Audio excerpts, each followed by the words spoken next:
lca.org as resources for you to use in the future. So I hope that was good information. I think we're doing questions now or later. Does anybody have any questions for me right now? How do you root out the differences between like depression and some of the signs that you were describing? That's where it really is important to go to see a doctor and have them rule out depression. Because it's really interesting that maybe it could be a lack of B12 or depression, and it really masks all the symptoms that we just talked about. Is there a specific type of doctor? Because the primary care doctor, oh, maybe you covered it. Okay. Oh, okay. Okay. So there was a slide.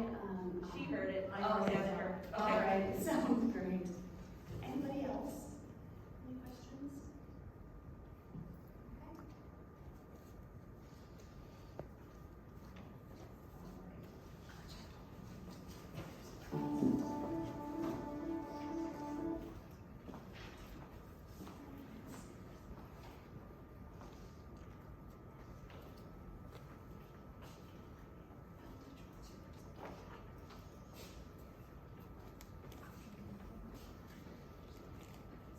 Okay.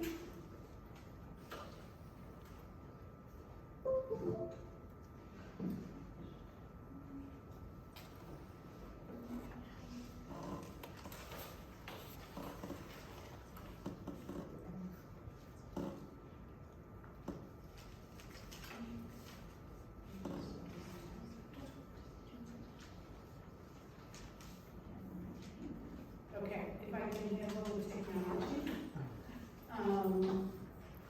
So Jen covered a lot of, what do you look for and what do you do and how do you seek a diagnosis. Some of what I have here is going to overlap a little bit with what Jen did, so we're going to go quickly through that.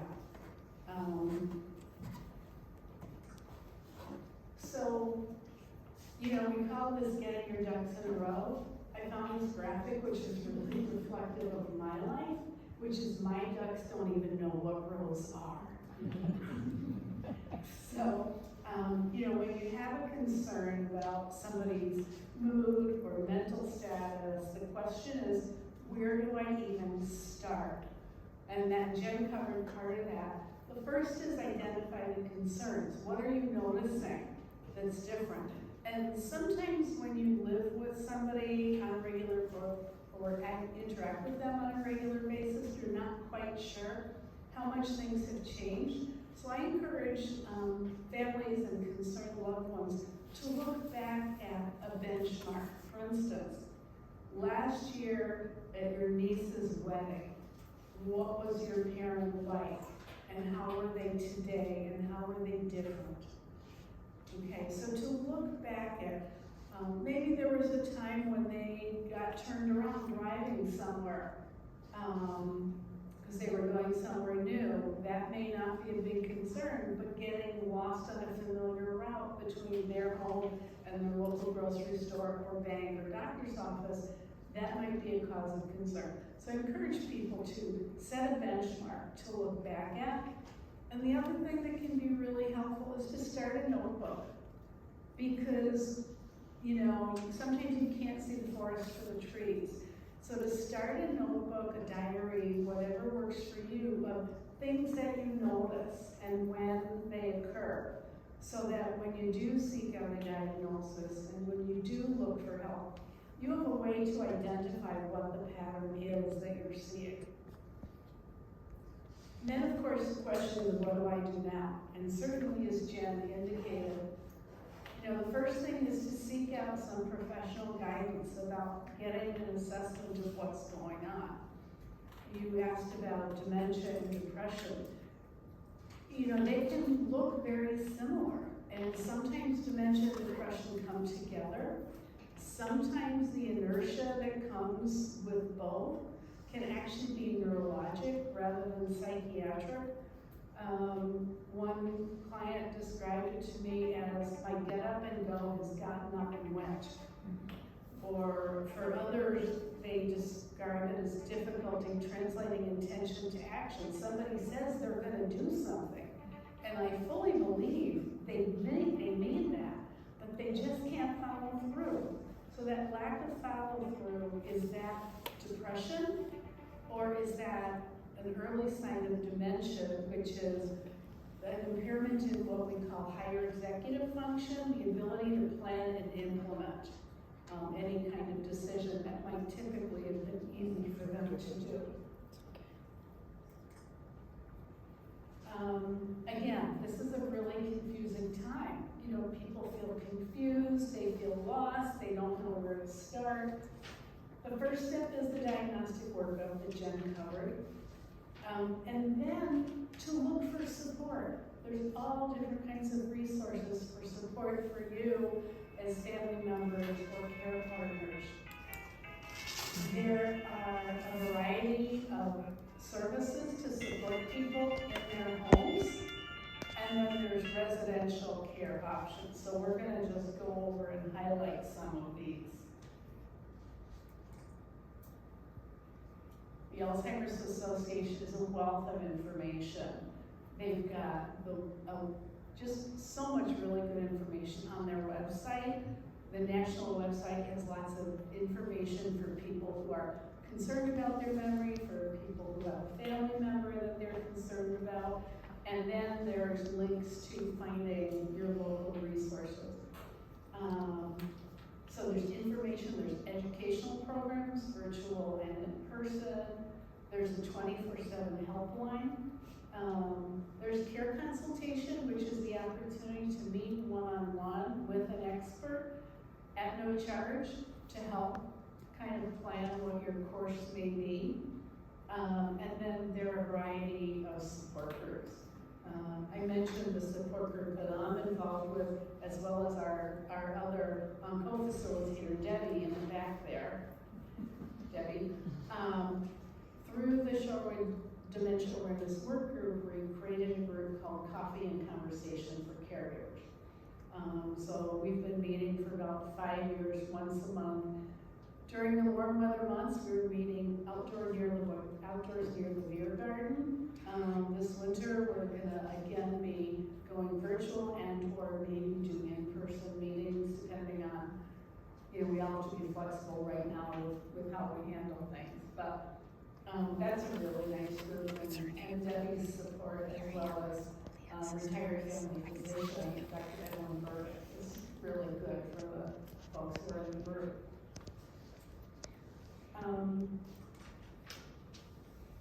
Again, that's what's through the Dementia Awareness Work Group, and there's a number of us in this room who are part of that group, and if anybody has specific questions, we're happy to chat with you after the presentation.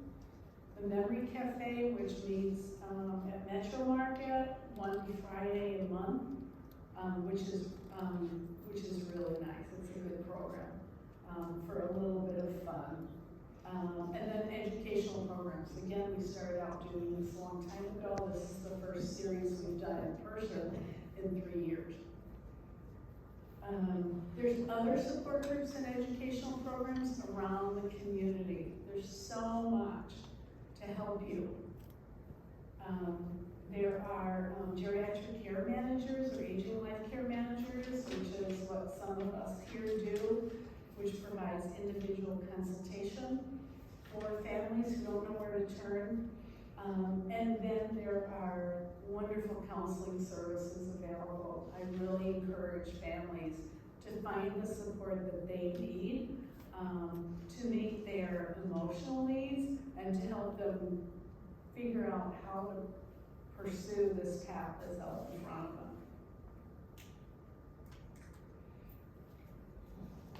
So when we talk about care services, I'm going to give you just a little bit of an overview. We're not going to talk about specific agencies or anything like that, but part of what's important for people who are just starting this process is to become familiar with the language so that you know what to ask for.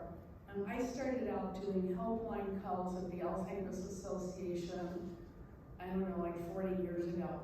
And what I realized in doing that was people ask for what they know how to ask for. So somebody might call in and say, I think my mother needs a nursing home. Well, okay, tell me more about what's going on.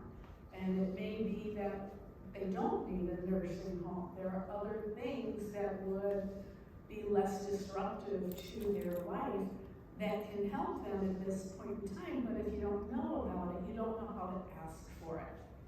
So that's what I want to do, is to give you the language. So there is what's called non-medical home care. These are agencies, some are franchises or part of national chains, others are locally owned, where they provide anything from companionship to help with bathing, to help with medication management, to any number of things. And it may be a few hours a day, maybe once or twice a week, anywhere to 24/7 care. So there's a tremendous range in what those agencies can do. I was talking to a family recently, and the husband has medical appointments, and he wants somebody to be able to stay with his wife when he has to go out to his medical appointments. So that's the kind of situation that people may be talking about. One family I worked with, really delightful woman caring for her husband. She was like the quintessential caregiver. She loved to be a caregiver. And when I met with her, I said, well, is there anything you miss that you used to be able to do? She said, well, I miss going to Wednesday Bible study. And I've been going, but I always feel like I have to rush home to my husband, and I can't go out to lunch with my friends.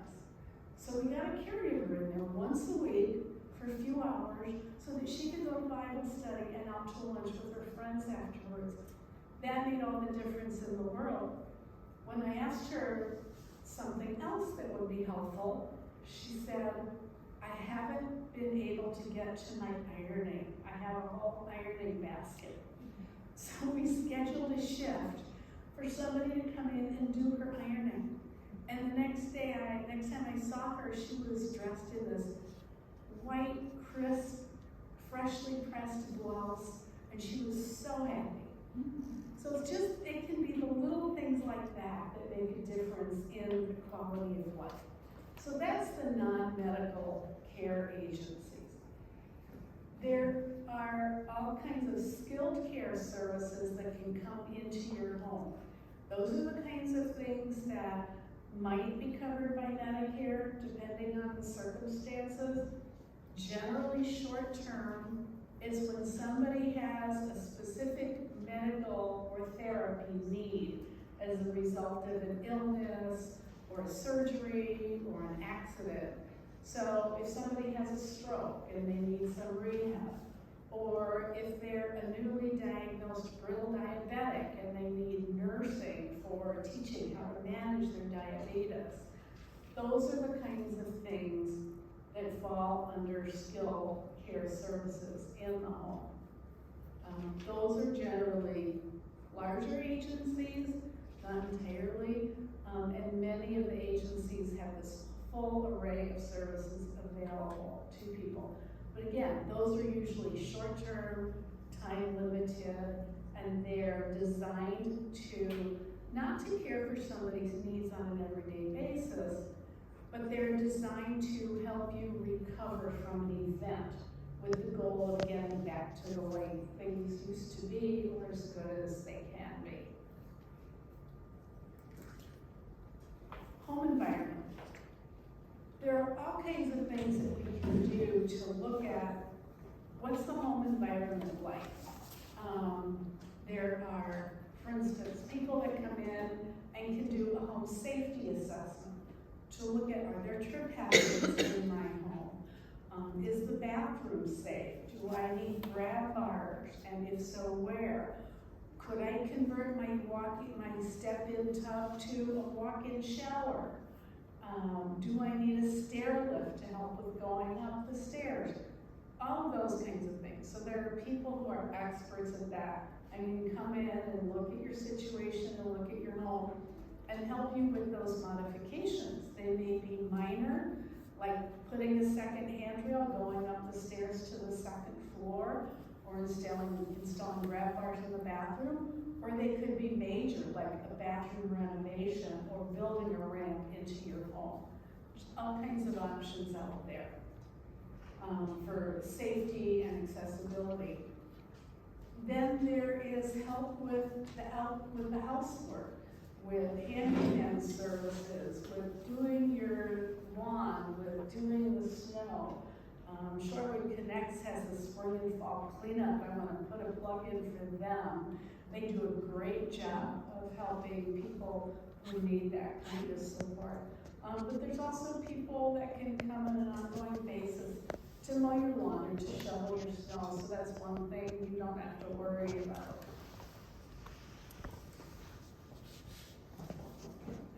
Wandering is a big concern for people with dementia and cognitive impairment. There are times when I will talk with people about this and they'll say, well, my parent or my spouse hasn't wandered. And our response is always, yeah, because there is always a first time. And so we want people to be prepared for that possibility, especially at this time of year as it's going to get colder. That's more and more of a risk. It's going to be getting darker earlier, and it's going to be getting colder, and it will be more of a risk. So there are IDs for people with dementia through the Alzheimer's Association Medical Alert Safe Return Program. And one of the things that I suggest, and people don't often think about, is to have an ID not only for your loved one who has memory problems, but for you, for the person who is responsible for them. Because if you're out and about and your loved one is at home and you're in a car accident, you get taken to the ER, somebody needs to know, if you can't tell them, that you have somebody at home who counts on you. So there are caregiver ID bracelets as well. I actually just saw a blurb on the TV news where EMTs are recommending that parents of young children put identification information on the child's car seat in the car. Because if they're in an accident and the parent is injured or ill and can't speak, it gives the EMTs, the emergency responders, a way to identify who this child is, what's their name, who else can we contact. So think about ID bracelets, not only for people who may have medical risks or may have cognitive impairment and may be at risk of getting lost, but also for yourself as the person who's responsible for that. Miriam, just one plug for the Shorewood Police and Whitefish Bay. They have a special needs registry. So if you have a concern about a loved one that may have a developmental or dementia type issue, you can let the police department know. They have that information on file, and so that helps them have extra sensitivity in a when they're addressing the situation. That's great, Elizabeth, thank you. Yeah, so contact your Shorewood Police or your local police department and see what information they have. The other thing is always make sure you have a current picture of your loved one. If you're out and about, if you're going for a walk, if you go to Metro Market and you get separated. I used to say if you're out at the mall, but not so much anymore. But do you have any idea what it's like to be at a mall or in a festival and to say to somebody, have you seen my mother? She's gray-haired and about this tall. So always have a picture. And now with cell phones and smartphones, even when you go out, it's a good idea to take a picture of them that day so that you have a picture of them wearing the clothing that they're wearing right now. So always look for ways to prevent wandering by, maybe modifying your door locks. There's a whole range of things that can be done to help make it harder for people to get out. And then there are emergency response systems, the help I've fallen and I can't get up. the technology has evolved so much so that now they have automatic fall detectors. So if somebody falls and they can't push the button, the help line will be activated. Or with GPS features. If your person wears a watch, would they wear an Apple Watch which has a Find My iPhone feature? Or, some of the ID bracelets or the pendants have a GPS feature, which makes it much easier to find people who may have kind of wandered away from you. So there's good use of technology to help with these things as well. Emergency access. I have a client in Glendale, we were dealing with that. If she has an emergency, let's say she falls during the night and her family or her caregiver can't get in the morning, if the caregiver doesn't have a key, how can somebody get in to help them when there is an emergency? So there's the lockbox, the realtor style, that hangs over the doorknob with a 4-digit push button code. What I have on my house is a door lock with a keypad. I got that when my kids couldn't be trusted with keys, or they might lose keys, or we might forget keys. So we just can get in our front door just by pushing in a code. And if I'm out of town and I need a neighbor or a friend to check on it, I can just call them and say, this is my code, will you go in and check on the house, make sure the heat is still on, or whatever it might be. And then there's what's called the Knox box, which is only for emergency responders. It's installed on the wall. It doesn't have a push button code, but it there's a special key that emergency responders can use for opening that box, which will have a house key in it, and then they can get access to the house. So again, you have to think about not only what if our loved one has an emergency, but what if we have an emergency? My mom had dementia. My dad was a little bit frail. If he would have fallen and gotten hurt, I don't know that she would have been able to call for help for him. So think about not only what happens to somebody with dementia, but also the person who's caring for them. They're starting to come back now, the out-of-home programs, adult day programs, different kinds of brain health classes, which provide the socialization, the cognitive stimulation, physical exercise, and also maybe a break for the caregiver who lives with the person with dementia, who says, I just want to be in my house by myself for 3 hours. So I can sit and do nothing, or read my book, or garden, or do the work that has to get done without interruption. There's various kinds of respite care options, either for day programs or residential.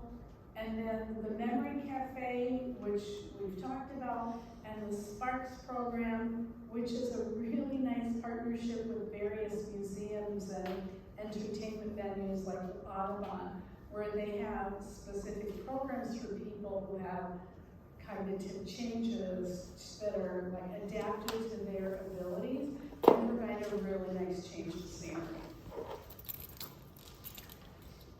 Okay, alternative living options. This is the alphabet soup. And this is where I just want to make sure you have some information. There are all kinds of senior independent living options out there. Some are freestanding, don't have any services. Others are part of a continuum of care or might have services available. That's generally for people who are okay on their own, but just don't want the burdens of home ownership anymore. Or they're feeling isolated, they're feeling overwhelmed, they don't want to have to replace the roof and arrange for the snow plowing anymore, and they just want a simpler, scaled down life. There are 2 categories of assisted living. One is generally in Wisconsin called assisted living. The official term is RCAC, which is some term that a bunch of bureaucrats came up with quite a few years ago. It stands for Residential Care Apartment Complex. And that is designed for people who are capable of making their own decisions. They're capable of asking for help when they need it.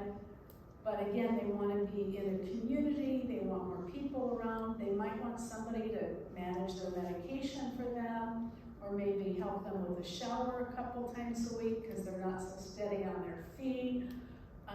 So that's what an RCAC is. There are settings that are known as memory care.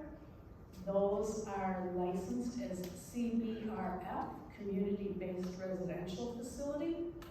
And those are really, in large part, like the nursing homes were maybe 30 or 40 years ago when my grandmother was there, which is for people who need more help. They need people checking on them. They need somebody to come and tell them, come on, let's go to dinner, or do you want to go to the sing-along in the lobby? So they really need more support and more guidance.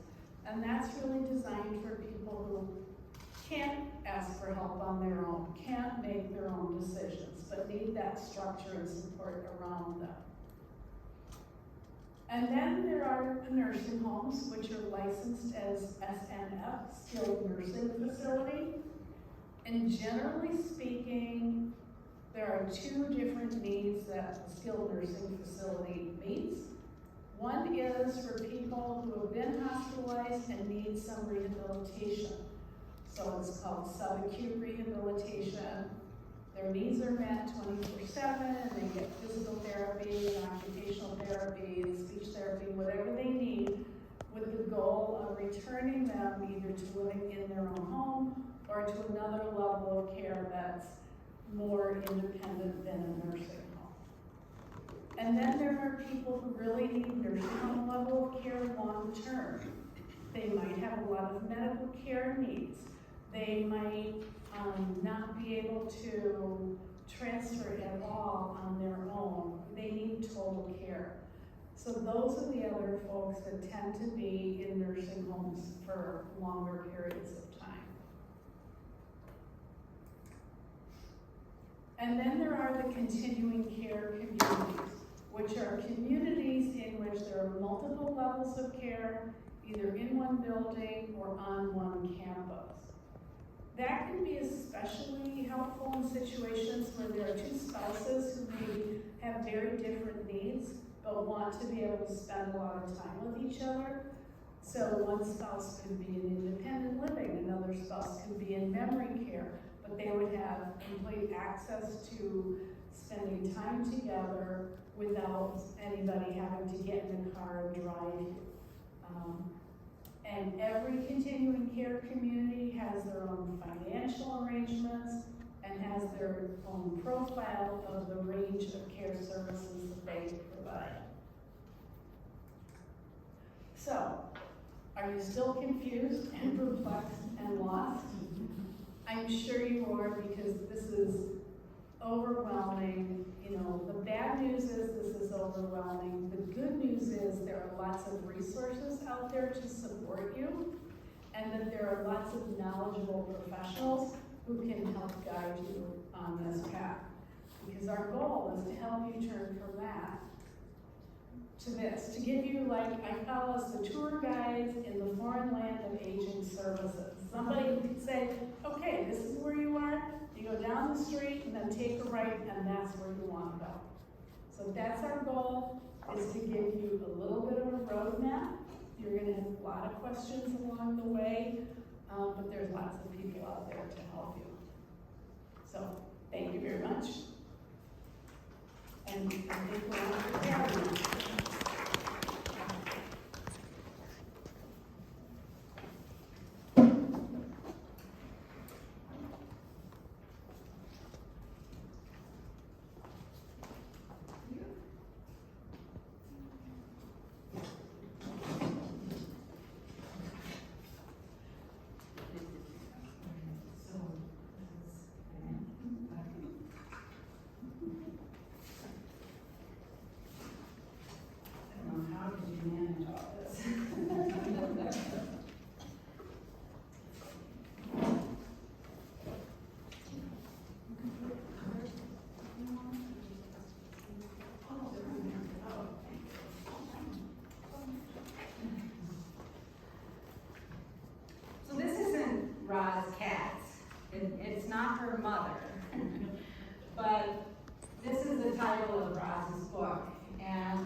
Now, you're not gonna tell me what to do.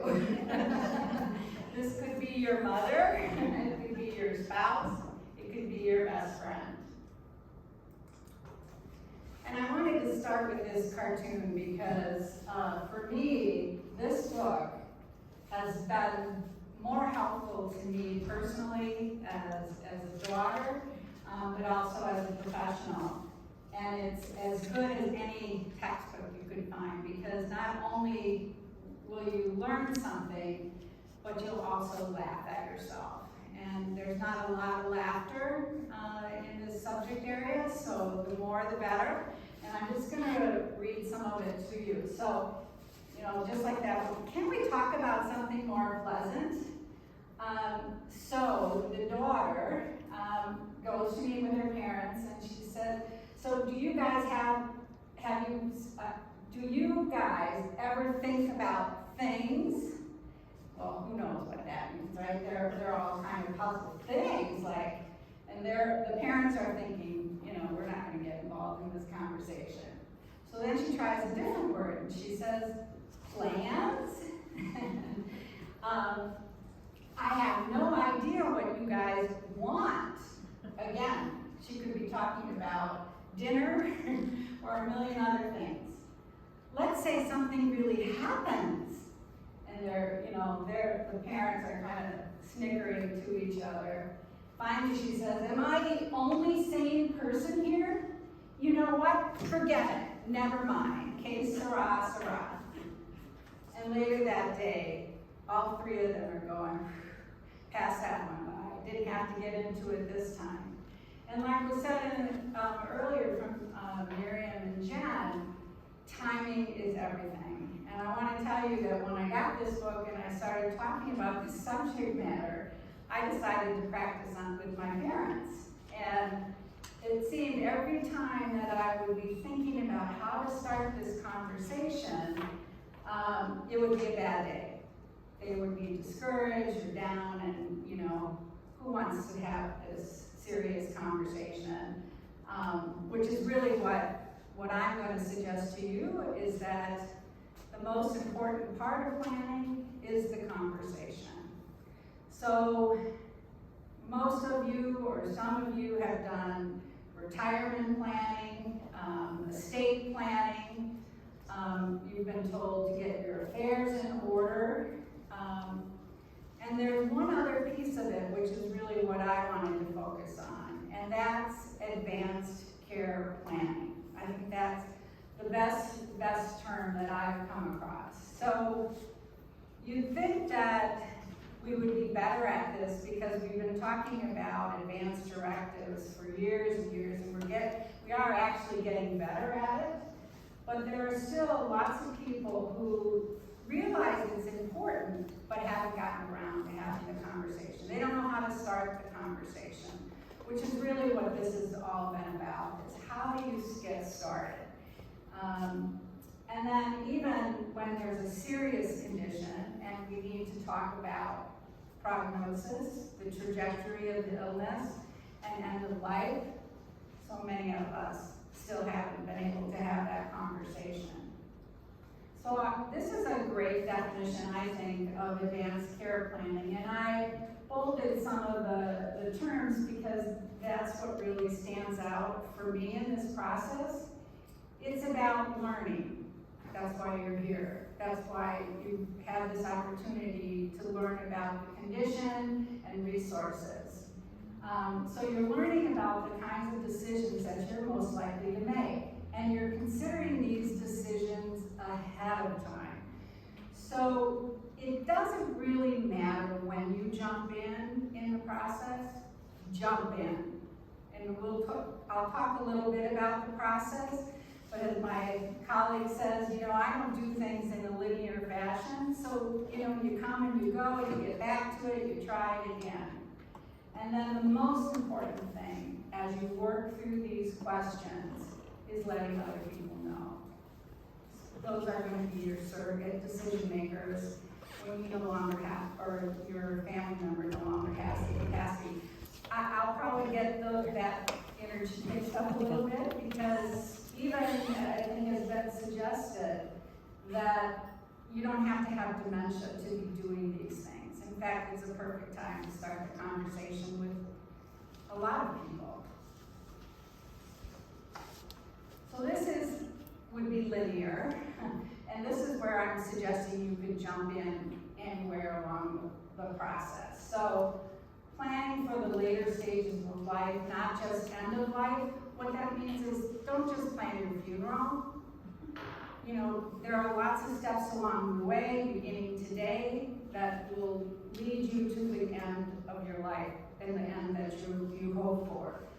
But take a look along the way and make yourself available to information and support.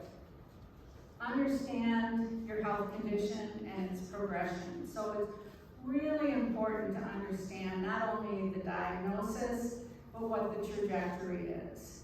It will help prepare you.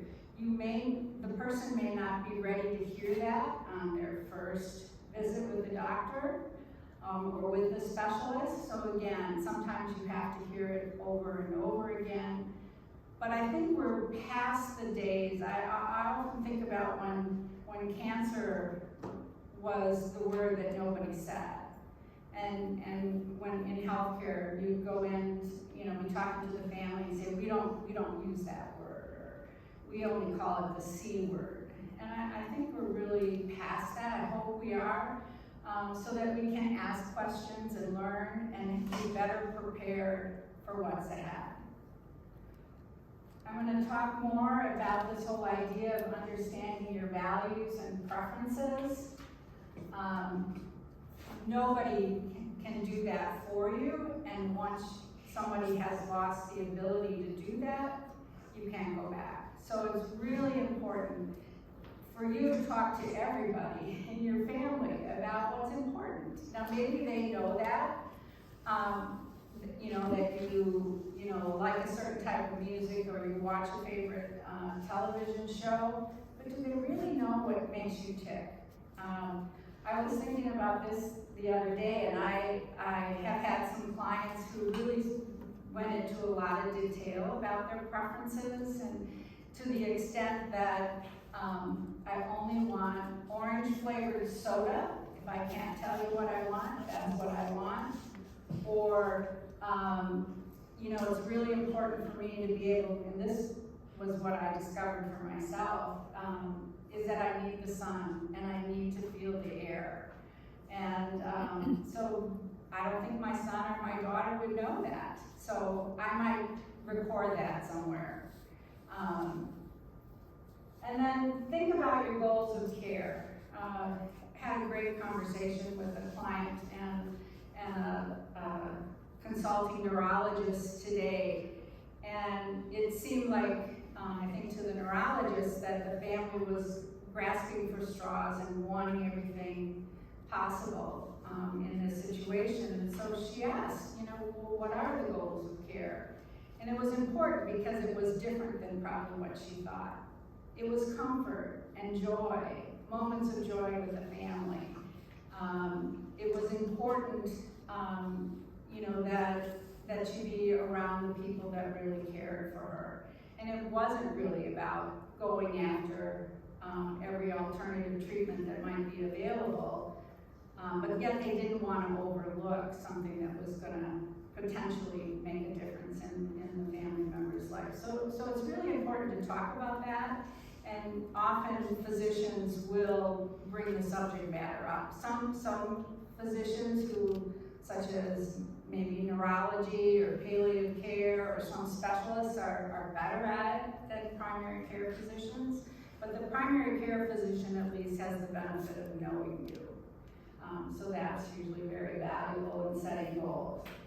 And prepare to face the dilemmas and uncertainties. So the best plan can be thrown out.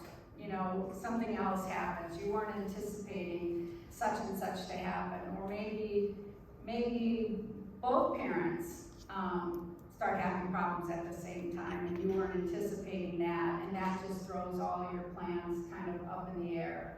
And the final steps would be repeat, revise, repeat, go back and look again, at these questions, and break it down into small conversations, I guess, would be another suggestion that I would have. There are lots of ways to prepare and organize. If you've done estate planning or retirement planning, there are portfolios of materials. Every professional consultant that you might see would give you a binder or give you an outline. So I didn't take the time to provide checklists for you here. But know that these are professional resources. They are very similar to what you've already heard this evening, including attorneys, if you're getting your affairs in order, looking at what you might be able to afford, what the cost of care is down the road. And then if you're just putting records together, these are some of the categories that would be important. So being sure to document who's in your family, what their relationship is with you, to insurances, to where legal documents are kept. Those are more traditional ways of doing planning. This is sort of a summary of, I think, a little bit of what you've already heard. Again, just making the plug for doing the advanced care planning, having the tough conversations, because it empowers the individual. It promotes ask a question and it promotes a conversation. It allows for, the advanced planning allows for making decisions in advance or anticipating and not in the crisis where there's lots of confusion and chaos. Improves quality of life. You might ask, well, how does that improve quality of life? Well, if your wishes are being honored and respected, that should enhance your quality of life. Increasing satisfaction. Certainly, if you've planned ahead, the chances are greater that your needs will be met and they will be provided for in the way that you were hoping for. And then relieving the burden of your family. So it does provide those around you with peace of mind when you have these things in place. So like I said, the most important thing is communication, advanced directives, which are the healthcare power of attorney documents that you'll learn a lot more about with our expert in this part 2 of the series, Attorney Carol Wessel. But not everything is covered in an advanced directive. I've actually seen advanced planning documents about this big because people want to anticipate every possible situation and make sure that they've given the advice that's needed for making decisions. It can make a difference in terms of emotional and financial costs. Perhaps you're pursuing every possible treatment available, and yet that may not have been what that individual wanted. So you could curtail a lot of emotional distress and cost by honoring the wishes of the person from the very beginning. And it also makes decision-making easier. So these are some questions. If the idea of goals of care is new or confusing, I wanted to give you some questions to kind of tease that out. So goals of care, getting to the goals of care would be, what's important? What do you value? What are you most concerned about? What keeps you awake at night? Why are you crying? Can you tell me more? Being curious is a really valuable tool in these conversations. So, if the first response you get is, there's no way I'm going to talk about that, you might say, tell me more about that. How are you actually feeling right now? And you might learn something more instead of, okay, Sarah, sometimes that's a strategy that works too, I have to say. What past experiences can you rely on? and where can you find strength? So those would be questions that either a provider or a family member could ask to kind of get at what's really important to the individual. These are a few more questions. One that we often ask is, what was your understanding of what Dr. Johnson said today?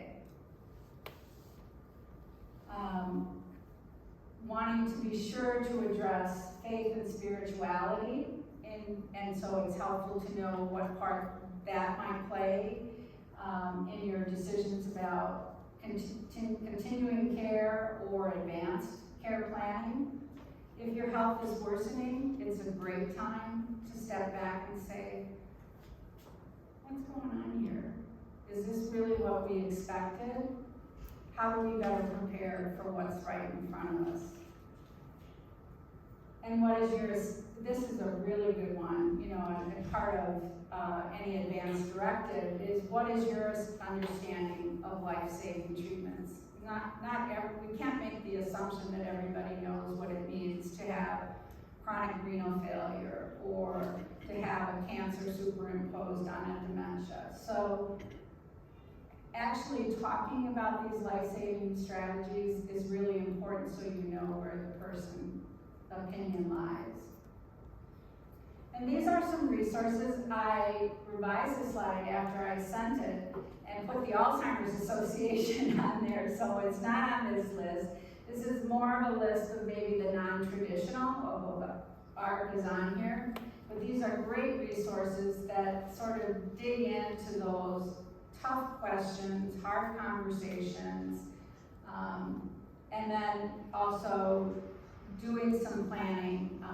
The NALA Academy of Elder Monitoring also has a great resource of materials for these kinds of subject matters like checklists or organizing tools, so that's available.